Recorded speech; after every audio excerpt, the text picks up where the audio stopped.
Back in 1964, a young Bob Dylan captured the hearts of folk music lovers and civil rights movement activists alike with the iconic song, "The Times They Are A-Changing."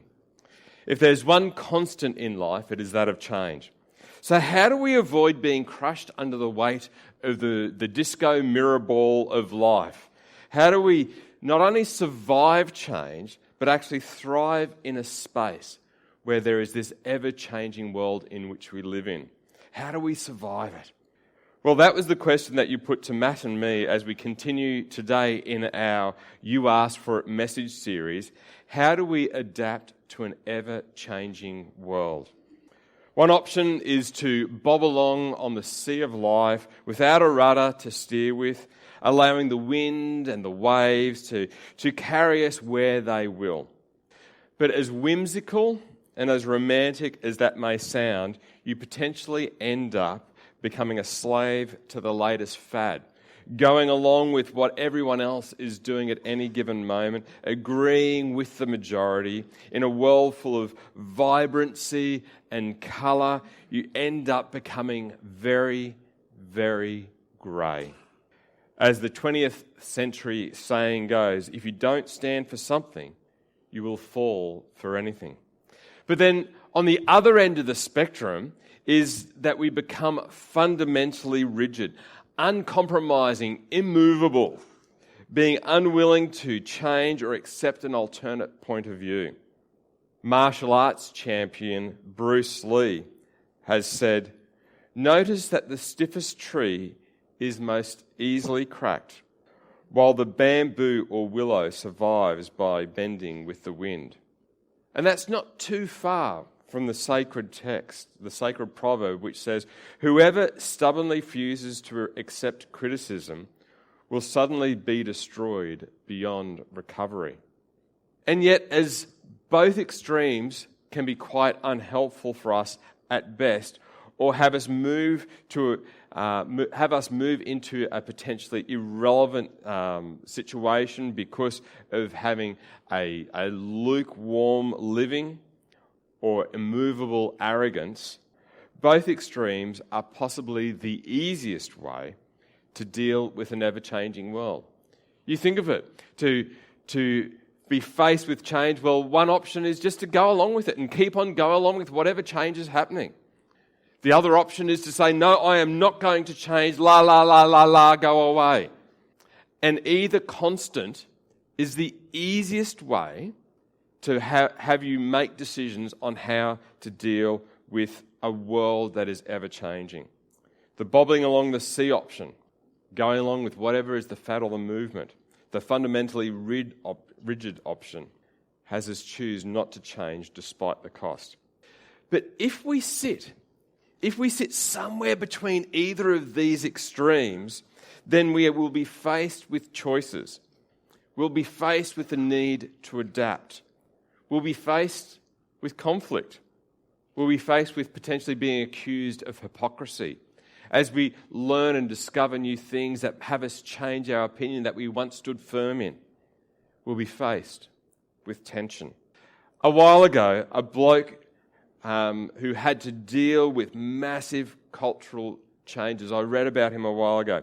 And he lived and worked and travelled around the Middle East, around West Asia, around Southern Europe, and he came across a myriad of different cultures and the differences that were enough to make your head spin. As he travelled, he'd go from one country to the next and just the differences that each one had. All the while, this guy tried to navigate the tensions between staying true to what he believed in as a follower of Jesus, but engaging with people who he had to do business with in the manufacturing industry of pop-up accommodation. He was one of these edgy Christians who was prepared to push the envelope to unsettle conservative Christians that were much more down the fundamentalist line. So if you ever find yourself wondering, how far should I go in adapting to a changing world around me? Should I just try and fit in with popular culture? Should I try to push back and stand firm? Then my guess is that we could get some clues from this bloke we know as Paul, a tent maker, a missiologist, a student of culture and change, and a passionate follower of Jesus in all aspects of life. If you have your Bibles with you, I'd invite you to turn to 1 Corinthians chapter 9, verses 19 to 23. 1 Corinthians chapter 9, verses 19 to 23. There is a ripper version of Paul's letter that was penned, and it's been adapted or interpreted by a guy by the name of Eugene Peterson in what is called The Message. And I thought it might be good to look at Paul's letter to the church at Corinth as Paul writes about navigating the tension of culture and adapting with uncompromising passion. 1 Corinthians chapter 9, verses 19 to 23. As I said, I'll be reading from the Message translation. If you've got a different translation in front of you, that's okay. I'm sure you'll be able to follow just fine. The Message translation reads this: "Even though I am free of the demands and expectations of everyone, I have voluntarily become a servant to all in order to reach a wide range of people. Religious, non-religious, meticulous moralists, loose-living immoralists, the defeated, the demoralized, whoever. I didn't take on their way of life. I kept my bearings in Christ. But I entered their world and tried to experience things from their point of view. I've become just about every sort of servant there is in my attempt to lead those I meet into a God-saved life. I did this because of the message. I didn't want to just talk about it. I wanted to be in on it." I want to take 3 passes, as it were, over this section of Paul's letter, looking at key elements that help us in our adapting to an ever-changing world. And I'll share a little bit about how I've responded, and I'm going to invite you in a few moments' time where you can also chime in with your thoughts and feelings, and I'll race around with the microphone, and you can ask some questions if you like, or we'll have a chance to respond to the promptings that God's saying to us today. The first thing I should note when I look at Paul's letter is the diversity of people and cultures and subcultures that Paul lived with purpose. Through business and in everyday life, Paul connected with a wide range of people, from politicians to prisoners and everything in between. These included the religious, those following religious practices which may have included scheduled times of prayer, what sort of meat they would eat, or whose homes they would or wouldn't go into. Then there were the non-religious, those who didn't give a rip where the meat was from. They had no interest in religion and believed that religion should be outgrown like beliefs in fairies at the bottom of the garden and Santa Claus. The meticulous moralists, those people who were fanatical in their application of the law and tradition, those who had a belief system that affects every aspect of their life and stick to it with zeal. I was looking at some examples of meticulous moralists today, and came across a video of a vegan that basically her view was, if you eat meat, you're a murderer and you deserve to die. That sort of meticulous moralists. Loose-living immoralists. Those who showed a lack of self-restraint. People who have as a priority to live for a good time rather than for a long time. And the defeated and demoralized. Those who are rejected by mainstream society, left to fend for themselves as best they can, if they can. Hanging out with such diverse cultures and subcultures can easily have you compromise and become disorientated. But Paul was able to successfully navigate such fluid contexts because he lived with purpose. And while you may not share the same purpose as Paul, in his desire to help others connect with Jesus, living with purpose, living with intention, can help you not get caught up in the things which are there to distract you. Consider, for an example, giving to a charity with purpose. For some people, when we get approached by someone that's collecting for a charity, we feel as though, it's really hard to say no. So, we dive into our pocket or our purse or our wallet and whatever we feel isn't too embarrassingly small to give, but hopefully not too much to give that is going to leave us a bit short. We kind of dive into our pocket, give them something like that so that we don't feel guilty, so they leave us alone and we walk away somewhat satisfied. Consider the other option is to say no to everyone, no to every charity that comes and approaches us. But then there's another alternative, and that's to give to charity with purpose, where you say, okay, I'm not going to support every charity, but here's a charity that I'm actually committed to supporting. And I'm going to partner with them, I'm going to invest in them, and I'm going to give significantly to them in whatever that means for you. And rather than getting distracted and caught up with all the other charities, I'm going to give to this charity. And when someone says to me, hey, listen, would you like to give to my charity? Say, no, thank you. I already give to a charity and I'm committed to that one. But I wish you all the best. And that helps you to stop being distracted by all the different options that are around there. And of course, everyone wants you to make sure that you're giving with priority, with purpose to their charity, other than someone else's. But there's a difference when you give with purpose, when you give with intent. It helps you to stop being distracted. As a parent, as a grandparent, as a student, in work or in retirement, living with intention, with purpose, helps you to navigate our ever-changing world. Living with purpose is to live with an awareness of who you are and why you're involved in the particular circumstances or the situations that you're in. It helps you to focus. It helps you to prioritize. It helps you to decide what is important, what to say yes to, but then also what to say no to. Living with purpose helps you to be mindful of yourself, of your situation, and to be present in that moment, in that space of time, with intention. For me, I share Paul's desire to help people connect with Jesus and to represent Jesus to others. For Paul, living with purpose meant living with freedom. Freedom from others placing their demands and expectations on him. From being a slave to culture.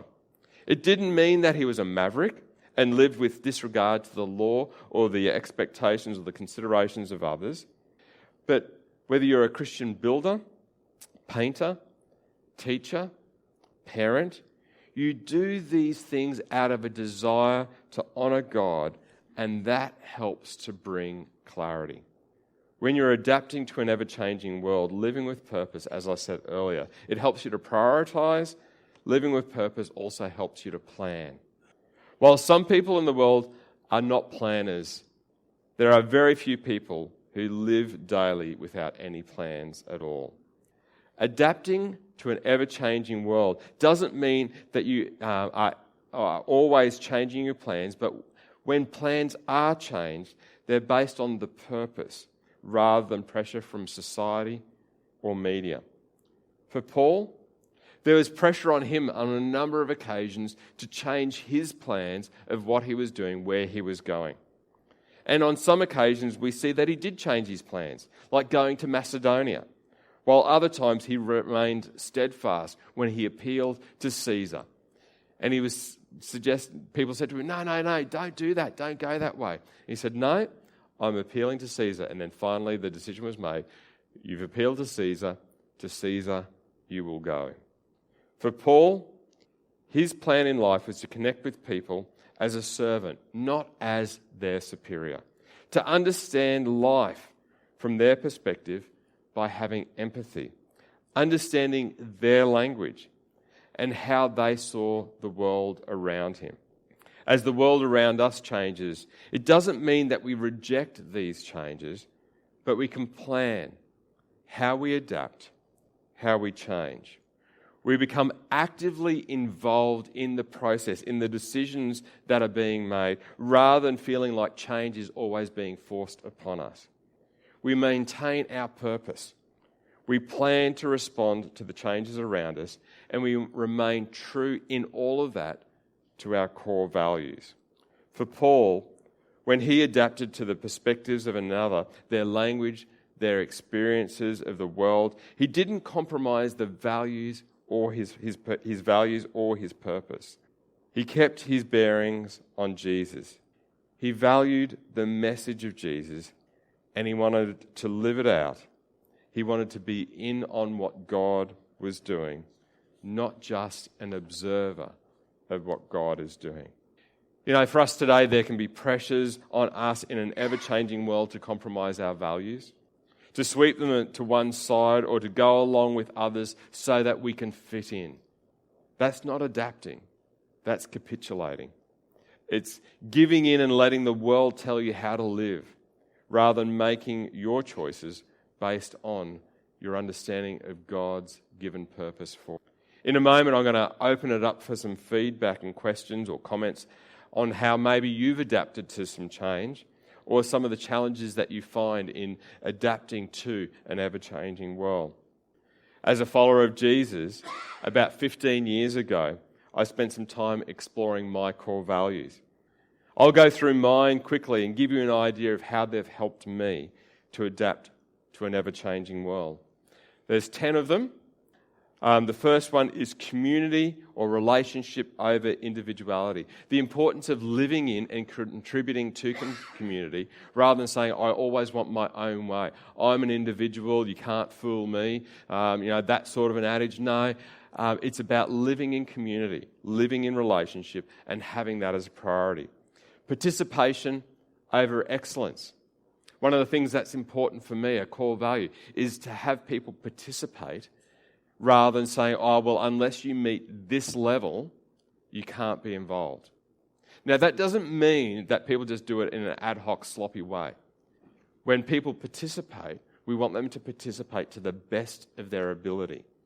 But it's not until you reach this level that you can actually be involved. We're not about that. Participation over excellence. Personal spiritual journey over corporate spiritual conformity. I don't take a cookie-cutter approach to people's journey with Jesus. That it can take us in different directions, nuanced, and have vibrancy and colour and diversity in that, rather than we've all got to look and behave exactly the same way. That allows for diversity, creativity. For me, integrity over image. It's more important for me to be a person of integrity than to protect my image. And so if I stuff up, if I do the wrong thing, if I blow it, if I make mistakes, then it's important for me to be a person of integrity and acknowledge that rather than hide it by trying to protect my image. Justice and mercy over self-advancement. It's important that we provide justice and mercy for others rather than pulling and pushing other people out of the road so I can get what I want. That shows an attitude of compassion. Faith over self-security. The importance for me of taking steps of faith by living by faith rather than wanting to set up security around myself and try and conserve and protect that at all costs. Perseverance over immediacy. Being willing to do the hard yards and recognise that I'm not necessarily going to see an outcome in the immediate, but you just keep on chipping away there and staying true. Generosity over selfishness. This one I'm not sure of the wording is necessarily the best, and it's obedience over acknowledgement, but it's basically talking about, for me, it's important that I stay true to what I believe God's calling me to be. I do what I believe God's calling me to do, rather than just doing it for acknowledgement. So it's kind of maybe nuanced with humility, just happy to do stuff behind the scenes rather than feeling as though I've got to be up front, and not about promoting, oh wow, look at all the wonderful things I've done. It's not about doing that. It's about just saying, look, this is what I'm meant to do, so you just get in there and do it. Forgiveness over retaliation. There have been times where I have resigned from employment because of an expectation that I would be prepared to sacrifice my integrity for the sake of keeping image. There have been times where I have stood toe-to-toe with people that have been prepared to try and undermine and challenge my core values, and I've just said, no, I'm sorry. When I've applied for jobs in the past, I've given them a copy of my core values, and I've said to them, hey, listen, if you expect me to compromise any of these core values, then I am the wrong person for you. And so by setting that as a benchmark, it means then that I've stated up front, hey, this is who I am. This is what I'm about. This is what I believe in. This is how I navigate through an ever-changing world. And these are not negotiables. They have helped me in challenges, in fluid times, to be like Bruce Lee's bamboo, firmly grounded, but with flex. But these are my core values. They're not yours, and they're not to be imposed on you. They're mine. They're not to be tossed out either, just because of any whim or wind of change that comes along. So what's helped you to adapt to an ever-changing world? What reflections might you have? And I'll just pull out the microphone. And if you've got a question or a comment or some thoughts about it, then I'm interested in hearing your thoughts. You know, we all have to deal with change in a variety of ways. It might be, this is one of the areas that I struggle with when it comes to change in the world. Or it could be, hey, this is what I found that has helped me in a really special way to deal with an ever-changing world. So just pop up your hand and I'll race around with the microphone and we can have some interaction as far as that goes as well. And there's usually a rush at the end. Let's try and bring the rush to the start. So if you've got any questions or comments. Clive? I struggle with my my family. Was brought up through, went to Sunday school, and now with this changing world, of course they don't go to church. My grandchildren don't go to church unless they come to a special occasion. And I just, with all the development of the world the way it's going, with the technology and everything else, which is wonderful, down-to-earth principles of things have sort of disappeared. I feel sad about that. And I would hope that as time goes on, my children and my grandchildren might have a look at things and maybe they might come back. We'll see. And that's one of the things when we have a particular value that we have. And as I said before, you know, my value doesn't mean that it can be imposed on someone else. And it's giving that freedom to others that God has also given us to make those choices. And that can be scary, that can be concerning, that can be troubling. Hopefully it drives us to prayer, to pray for others, but also to pray how we can continue to be a positive witness about the values that we have and how we represent those things that are important, that are unchanging for us in an ever-changing world. Someone else? I guess it's just the message spoke to me because I've had a bit of a challenge with some friendships lately, and one of my friends really making fun of Jesus and posting stuff, you know, and the old me probably would have got into an argument with him and, you know, try to set him straight. But I just found myself, you know, because I was hurt because it's someone who I thought, well, I am close to, and I know that it'll work out in the end. That's how I'm looking at it now. But I just said, you know, friendship does work both ways. And I don't, you know, it was on Facebook. So, you know, got to get careful about being keyboard warriors. When it's out there in the public domain, absolutely. And just cut a long story short, I just, you know, put that, you know, friendship works both ways. And if you want to be respected, you have to respect. And, you know, people know that I love Jesus, but more importantly, I know he loves me. And my friends, I'm saying this to. And I said, I just wanted that respect.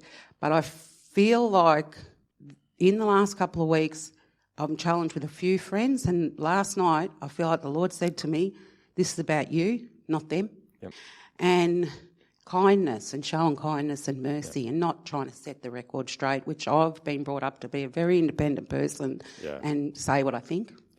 And I just think that even coming today, hearing this message, I just want to thank you and say that I think it really is speaking to all of us, because we try to put our views on other people, but in actual fact, we just have to love people. Yeah. And I think I've probably jumped up there a bit in my walk with the Lord. Yep. Good on you. Thanks, Sharon. And that's one of the challenges, isn't it? Because when we have one of our values encroached on, what we can sometimes want to do is fire back and shout down and that sort of stuff, rather than say, hey, listen, because I'm aware of the value about respect and the importance of respect and the value that I have in my relationship with Jesus, these are the things that are being challenged. So rather than firing back, we say, okay, well, how do I try and reflect those values back to these people? So by saying, hey, respect and friendship is a two-way thing, and I value respect in my giving that to you, and really appreciate it when I get it back. Yep. Yeah. Yeah, so that one through, they pulled down the post and sent through an apology, which is fantastic. Great. Anyone else that wants to share anything about challenges in an ever-changing world, or how you navigate that space? Yep, good on you, Matt. I think for me, sometimes the challenges are that, so I might personally make a decision not to do something, to say no to something. But then when a huge amount of people in society say yes to it, it's not just my decision, but it's you can easily just get left behind. So for example, like when Facebook became really popular, I made a decision, I'm not going to get into it, because there was a whole bunch of things that I thought were just leading people down paths in terms of the way we relate to each other that I didn't think were very good. But sometimes you can just feel like, I don't know, how can you make a positive impact rather than just withdraw? Yeah. And that's the thing I often find difficult, is because you can easily just say, this is my stance, and just stand there and have your personal sort of little thing. Yep. But it's often a lot more helpful to, I think what I got from your message is about the way Paul said he voluntarily became a servant to any and all, and just that whole approach of saying, I'm not taking on your way of life, but I want to understand the way you live. And Yeah, so it's that whole aspect of having empathy. And empathy, but also the values, to say, okay, well, what are my concerns about the values of Facebook that kind of rub against me? And it's not about, Facebook's terrible and all that sort of stuff, but these are the things that I want to try and hold true to in those personal values about how I relate to others, and I don't want to just bring it down to the lowest common denominator or whatever else it might be. So yeah, no, that's good. Any other thoughts or comments before we wrap up? Yep. No. That's fine, Jen. Okay. Our family are friends with quite a few Muslim families, and I know that that's a big change. We've had all this migration coming to Australia, Victoria, etc. Yep. And so it is challenging, because we don't agree with everything, of course, that their faith and their cultural practices, I suppose, a lot of different things. So for us, we try to be friends with those people and to understand, to be more educated about what they believe, I suppose, and then to be able to pray and talk about. So that's a challenge anyway. But yeah. Yep. And once again, that goes back to what Paul's talking about, that for him, he wanted to understand things from their worldview and then look for opportunities of sharing God's love within that space. So that's great. Do one last one, just in case, and then we'll wrap up. I just think it's sad that my brother said to me, I'll never believe in Jesus, and don't talk to me about religion. And my mum and dad are not churchgoers, or they go to the Welsh church in the city, but they don't believe in God. They go there for the social reason. My mum is spiritual sort of thing. She doesn't go to church, doesn't believe in Jesus in her heart, but she prays for me, for my illness, for my depression. And my dad and my brother are totally unspiritual. They just don't believe in Jesus, and they argue with me, and they forever argue with me on this point, and it's just difficult. And it makes it difficult for me to sort of impart my faith onto them, and Yeah. And I think that's always the challenge, isn't it, about, once again, going back to the comment at the start, about how much do we try and push or say to others, I want you to believe this, as opposed to us saying, this is what I believe, this is what I hold true to, and just as I've chosen to believe this, God gives us the freedom that you can choose not to believe it as well. But how do I value that person? How do I honour that person in that relationship, even when they disagree with me? Do we go in a combative stance of wanting to argue the toss with them? Or do we seek to, as Paul talks about, serve them and want to honour them in that space as well?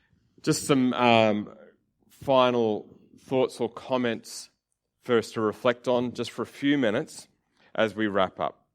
For us at Northern, our world's changing as well. Federal government changes some of our funding in work for the dole, and we need to adapt. Our services may change, our language may change, our communication method may change, even our Sunday service times may change.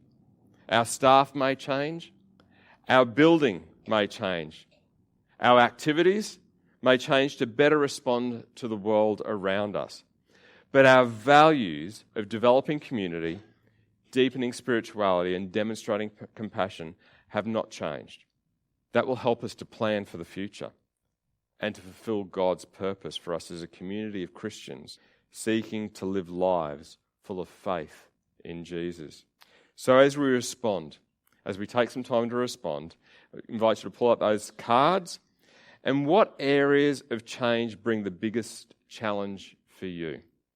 What sort of areas of change bring the biggest challenge for you? Like the mirror ball of change pinning you down onto the dance floor. Which of these three, purpose, planning, or values, might help you to better adapt or respond to these changes? There's going to be some music played. I invite you to reflect on those things, but there might be something else that God's been saying to you today. Pull out those response cards, take some time to respond. God bless you.